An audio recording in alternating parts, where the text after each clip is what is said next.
baik, perkenalkan nama saya Freddy Nurtaniloo, NIM 1703030002. Di video kali ini saya akan mereview buku dari bab yang ketiga dengan judul Munculnya Jaminan Sosial di Irlandia. Baik, munculnya jaminan sosial di Irlandia. Tidak ada perkembangan inti dalam dekade pertama industri politik ketergantungan. Kebijakan pemerintah cuman adalah ortodoks dan regresif. Kelly menggambarkan ini sebagai satu dekade ucapan mampu mengabaikan dalam kebijakan sosial. Kelly 1996. Ekonomi, perpajakan, kebijakan, anggaran, dan sosial difokuskan untuk mendukung ekspor sektor pertanian, pengurangan pajak bagi petani dan orang berpenghasilan tinggi, dan berisi belanja publik. Misalnya pada tahun 1924, pemerintah mengurangi pensiun hari tua. Sebenarnya pemerintah punya buktinya, klaim berlebihan karena tidak adanya akta kelahiran di antara populasi lebih tua. Lebih lanjut, karena tingkat harus turun dari tahun 1922 hingga 1924. Pengurangan tidak berarti pengurangan nyata bagi banyak pensiunan. Juga, tingkat pensiun yang ditetapkan pada saat Undang-Undang 1908 ditetapkan di konteks pendapatan dan harga Inggris, karenanya murah hati oleh Irlandia standar. Kendati demikian, keputusan itu menjadi simbol perbedaan politik partai dalam kebijakan sosial. Pemerintah mengurangi pengeluaran pada tahun 1923 dan 1924, berkurang pajak penghasilan pada tahun 1926 dan biaya perkebunan pada tahun 1924, dan juga penurunan nilai pertanian tanah pedesaan. Selain pengurangan pensiunan, pemerintah mengurangi subsidi ke National Health Insurance Security, dan saat ini manfaat maternitas dan sanatorium berekor. Diambil bersama dengan tanda pengangguran tidak bisa meningkat selama dekade tergantungan sebagian besar menganggur karena miskin setempat dan pengabaian kebijakan ketenagakerjaan dingin bagi kaum miskin perkotaan. Dampak keseluruhan dari kebijakan ini sangat jelas keras. Memberikan ringkasan polemik ini, kami mengabarkan kampanye yang koheren melawan elemen-elemen yang lebih lemah di masyarakat.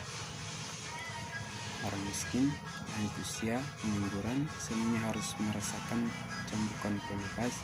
Pada tahun 1932, Fianna Fáil memulai masa pemerintahan yang berlanjut hingga 1948 dan melaksanakan program kerakyatan, sosial, perbaikan, dan pembangunan ekonomi.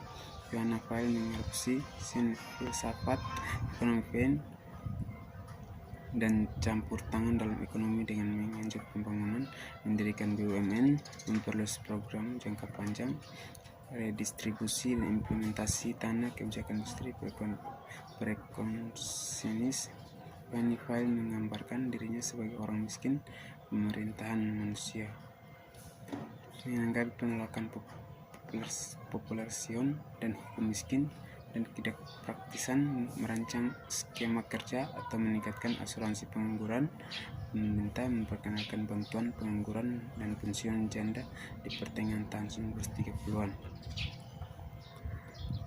Pengenalan tunjangan anak kemudian dinamai kembali anak benefit pada tahun 1923 adalah sebuah inovasi yang penting dan banyak dipelajari. Dari 1989 khususnya 1999, kekhawatiran yang menyebabkan kebijakan untuk mempertimbangkan inisiatif ini adalah kebutuhan untuk melawan penurunan populasi yang terungkap dalam sensus 1936 dan memberikan substansi finansial untuk peran yang dianggap berasal dari keluarga dalam konstitusi 1937. Sebenarnya, laporan antar departemen dibuat untuk mempertimbangkan masalah yang memberi sedikit kepercayaan pada argumen demografis atau Sebaliknya itu ditunjukkan masalah kemiskinan keluarga dan merekomendasikan pembayaran yang untuk keluarga besar dan berpenghasilan rendah. Netherlandia 1942. Faktanya, pemerintah menerapkan pembayaran universal. Semua keluarga tidak 3 atau lebih anak akan menerima pembayaran bulanan sehubungan dengan anak ketiga dan selanjutnya. Kedua, Leiden 1989 dan Cousins 1999 menganggap waktu dan desain sebagian berasal dari pemilu pertimbangan. Fianna Fáil digantikan oleh koalisi 5 partai dari tahun 1948 hingga 1951, periode yang dipelajari secara luas dalam pembangunan negara kesejahteraan Irlandia. Pemerintah di tahun 1990-an berkomitmen untuk perbaikan sosial, terutama di perawatan kesehatan, tetapi juga dalam jaminan sosial.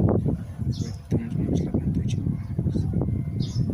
1996, ketika koalisi mulai menjabat pada tahun 1998, buku putih tentang kesehatan telah diterbitkan. Mengantisipasi pengenalan ketentuan kesehatan yang komprehensif dan Fianna Fáil, pemerintah telah mendirikan Departemen Kesejahteraan Sosial atau DSW setelah tinjauan antar departemen tentang kebutuhan organisasi masa depan pelayanan sosial.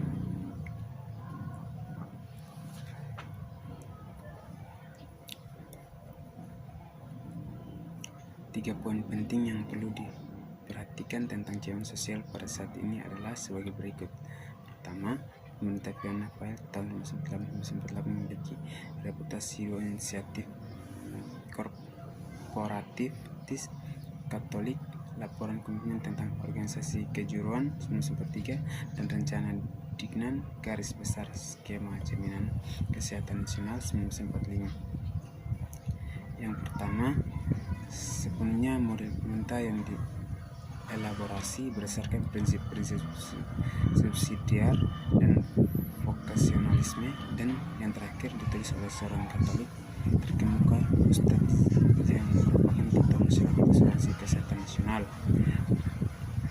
Memajukan sistem asuransi sosial yang komprehensif dan terkait dengan pendapatan yang akan diatur oleh kuasa otonom berdasarkan pekerjaan organisasi. Kedua, kemudian antar partai, buruh parti, Menteri Kesejahteraan Sosial Thomas Nathan menerbitkan Wetketas Jaminan Sosial.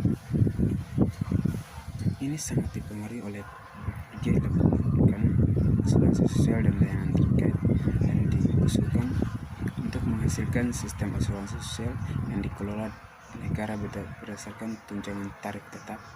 Ketiga, hasil bersih dari perkembangan politik setara derajat tersebut diterbitkan Cousins 23. Prosedur depan adalah reformasi yang signifikan jaminan sosial pada tahun 1952. Meskipun reformasi 1952 kurang dipahami masif daripada dibatalkan yang diperkenalkan oleh Menteri Pembangunan dari Social Security. Bagian ini secara singkat mengulas studi yang tersedia tentang kemunculan keamanan sosial. Kelly 1996 dan Cook 1990 melaporkan studi sejarah berdasarkan arsip resmi. Analisis Kelly mencakup tahun 1922-1952, sementara penelitian Cook mencakup era hukum miskin yang dimulai pada tahun 1938 dan memperluas akan hingga akhir 1980-an. Kekurangannya arsip untuk tahun sejak 1952 berarti bahwa pekerjaan pada 3 hadis bergantung pada sumber yang terbatas. Awal 1992 mencoba memperhitungkan totalitas kebijakan sosial di India dari 1977 hingga 1972. Para penulis ini menekankan pengaruh Inggris abad ke-19 hukum miskin dan bagian demonisasinya menjadi pendorong dan indikator tidak mendukung argumen ini.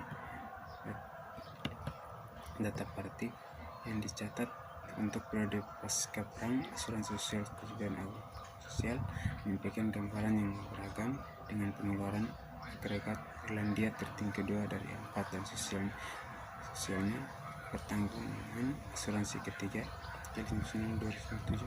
Kesimpulan ini mengasumsikan bahwa sistem besar adalah patokan untuk menilai undang-undang 2002 dan Irlandia itu adalah yang tertinggi kesejahteraan. Akun mereka bermasalah dalam 3 hal: salah taksiran tentang peran gereja, kegagalan untuk menentukan peran politik dan penyampaian ekonomi politik, dan kepentingan ekonomi.